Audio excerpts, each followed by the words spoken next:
நேயர்கள் அனைவருக்கும் வணக்கம். வாரம் ஒரு பிரச்சனைகளை பற்றி பேசிக்கிட்டு இருக்கோம். இன்னைக்கு நாம பேச போற நோய்க்குறி என்ன அப்படின்னு கேட்டீங்கன்னா சைனஸ். இந்த சைனஸ் எப்படி உண்டாகுது, இதனுடைய தீவிரம் எந்த அளவுக்கு இருக்கு, இதுக்கு மாற்றா நாம என்ன பண்ணலாம், இதை எப்படி சரிப்படுத்தணும், இதுக்கு என்ன அக்குபஞ்சர் புள்ளிகள் போடலாம், இன்னும் வாழ்வியல் மாற்றங்கள் என்னென்ன பண்ணணும் இப்படின்ற விஷயத்தை எல்லாத்தையும் ஒன்னொன்னா நாம பார்க்கலாம். ஃபர்ஸ்ட் சைனஸ் இது எப்படி உருவாகுது அப்படின்னா, இந்த சைனஸ் அப்படின்றது முகத்துல முன்புறங்கள்ல இந்த மாதிரி கடல் நுரை போல அந்த எலும்போட ஷேப்பை பார்த்தீங்கன்னா தெரியும். மற்ற இடங்களை விட்டுட்டு இந்த கண், மூக்கு, வாய் இந்த பகுதிகளெல்லாம் இருக்கக்கூடியது எப்படி இருக்கு அப்படின்னா, ஒரு நுரை மாதிரி இருக்கா. கடல் நுரை பார்த்துருக்கீங்க இல்லையா, கடைகளில் கூட விற்பாங்க. அந்த நுரை எப்படி இருக்குமோ அதே மாதிரியே இந்த எலும்போட ஷேப்பும் இருக்கு. மற்ற இடத்துல பார்த்தீங்கன்னா அப்படி இருக்காது. ஏன் இந்த எலும்பு மட்டும் இப்படி இருக்கணும், எப்படி இப்படி வடிவமைச்சிருக்காரு கடவுள் அப்படின்னு பார்த்தோம்னா, இந்த கடல் நுரை என்ன வேலை பார்க்குதோ அதே தன்மையை தான் கிட்டத்தட்ட இந்த சைனசிட்டிஸ் அப்படின்ற இந்த காற்று குழல்கள், அதாவது காற்று நுழையக்கூடிய அளவுக்கு இருக்கக்கூடிய நுரை போல இருக்கக்கூடிய இந்த சைனஸும் வேலையை பார்க்குது. அது எப்படி பண்ணுது அப்படின்னா, இப்ப கடல் நுரை நுரைச்சு வர்றதுனால தான் அது என்ன பண்ணும்னா, அந்த கரைக்கு வருது இல்லையா, கரையில அது நுரை மோதி அந்த வேகத்தை, அதாவது நீர் உள்ள வர்ற வேகத்தை நமக்கு குறைக்குது. ஒண்ணு இந்த வேலையை பார்க்குது. அடுத்து அது என்ன பண்ணும்னா, மேல நுரை மாதிரி இருக்கும்போது உள்ளுக்குள்ள உஷ்ணம் இறங்குறது, உஷ்ணமா இருக்கட்டும் குளிர்ச்சியா இருக்கட்டும், இந்த ரெண்டுமே உள்ள இறங்குற தன்மை குறையும். இத எப்படின்னா, உள்ளுக்குள்ள அதாவது கடலுக்குள்ள நிறைய உயிரினங்கள் வாழுது இல்லையா.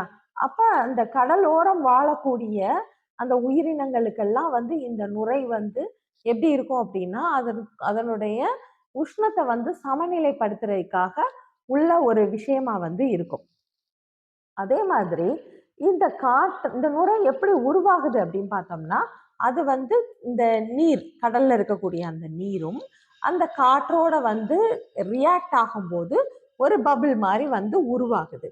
அப்படி உருவாகும் போதுதான் இந்த நுரை அடித்து வரப்பட்டு, அது சில நேரங்கள்ல என்ன ஆகுதுன்னா, அதுல இருந்து வர்ற விஷயங்கள் கடலோரம் வாழக்கூடிய நுண்ணுயிர்களுக்கு உணவா கூட இருக்கு. ஏன்னா அதுல சில கரிம பொருட்களும் இருக்கும்.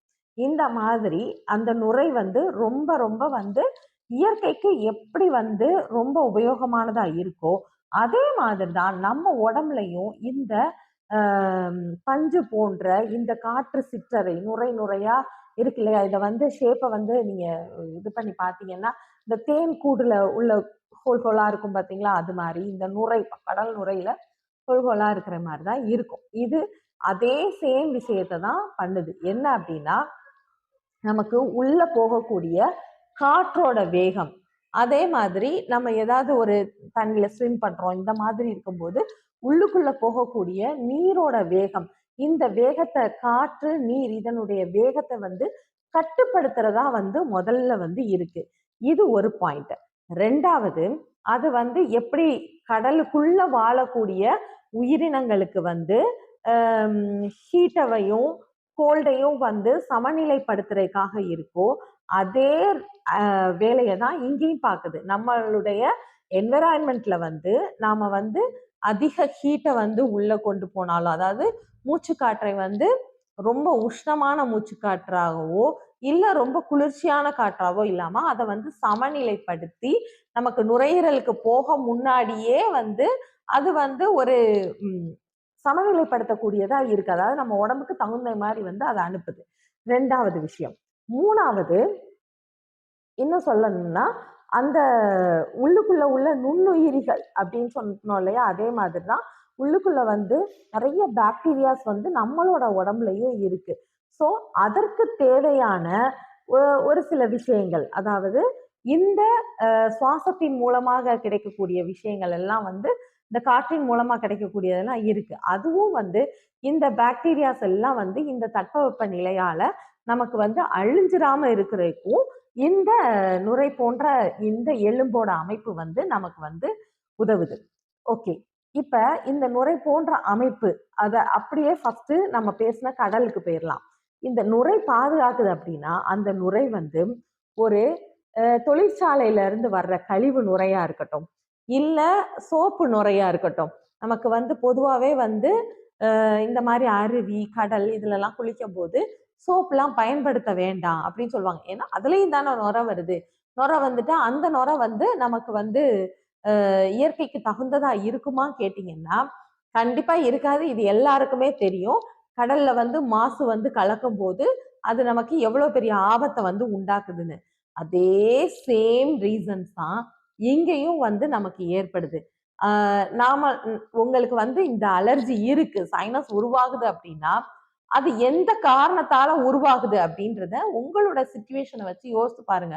1 காற்றால உங்களுக்கு அலர்ஜி ஏற்படுதா? இல்லைன்னா, நீரால வந்து அலர்ஜி ஏற்படுதா?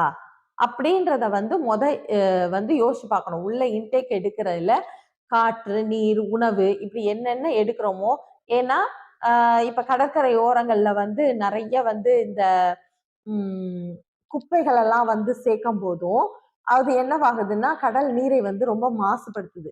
அது மாரி தான் நாம குப்பை மாதிரி எந்த உணவையாவது உள்ள போட்டுக்கிட்டே இருந்தோம்னாலும், இது வந்து இது எல்லாமே இந்த நுரை அப்படின்ற இந்த பகுதியை வந்து பாதிக்குது. ஸோ, நமக்கு வந்து ஏதாவது ஃபுட் அலர்ஜி ஆகுதா? இல்லைன்னா வந்து வாட்டர் அலர்ஜி ஆகுதா? இல்லைன்னா ஏர் அலர்ஜி ஆகுதா?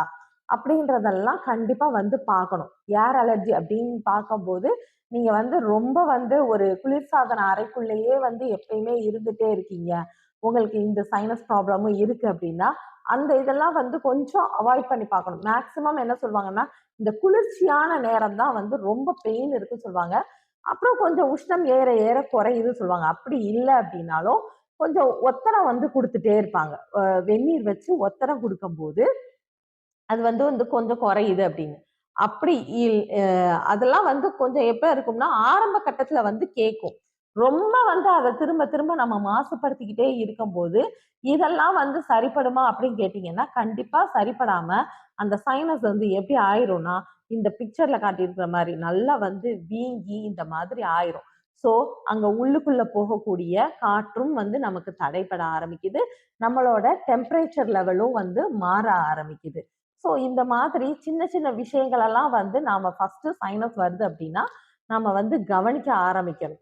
2வது சிலருக்கு இந்த பிரச்சனைகள் இருக்கும்போது, அது அப்படியே எங்க வரைக்கும் போயிருதுன்னா, காது வரைக்கும் வந்து வலிய வந்து உண்டாக்கிருது.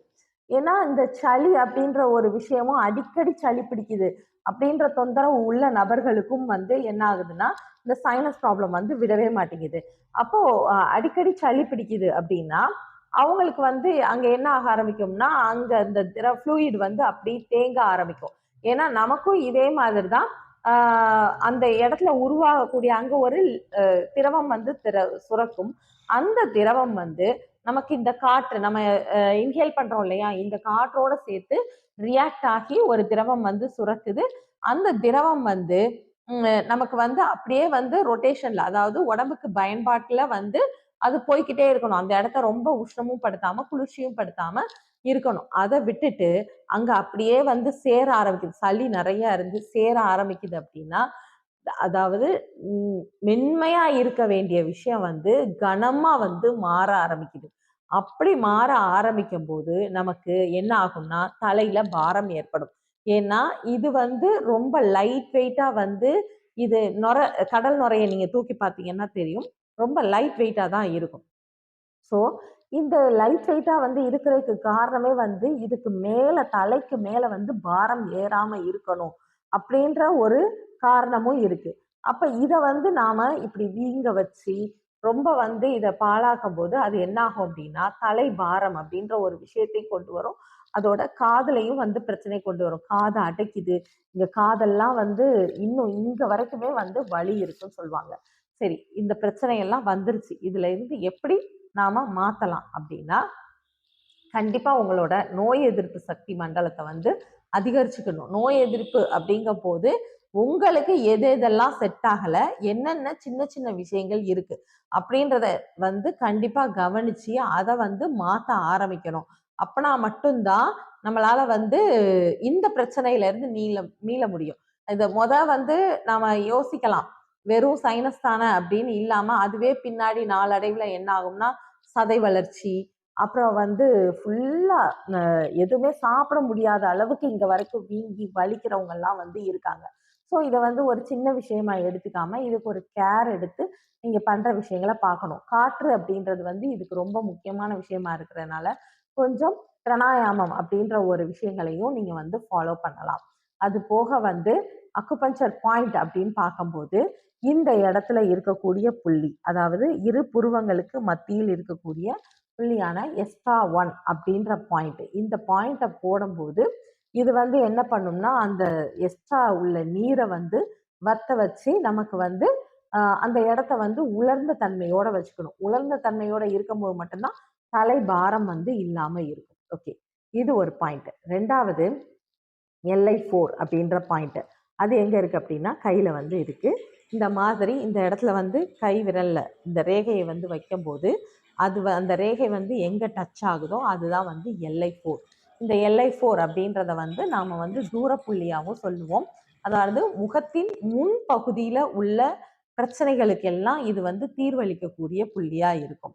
இந்த 2 புள்ளியை போடுறதோட உங்களுக்கு எது சேரலை, குளிர்ச்சியான விஷயங்கள் சேரலையா, உஷ்ணமான விஷயம் சேரலையா, எந்த என்விரான்மெண்ட் சேரலை, எந்த ஃபுட்டு சேரலை, இப்படின்றதெல்லாம் கொஞ்சம் கவனிச்சு அதை வந்து நீங்க சரிப்படுத்துங்க. அதோட கொஞ்சம் அக்குபஞ்சர் ட்ரீட்மெண்ட்டும் நீங்க தொடர்ந்து எடுக்கும்போது சைனசிட்டிஸ் அப்படின்ற அந்த பிரச்சனையில இருந்து உங்களால கண்டிப்பா வந்து மீண்டு வர முடியும்.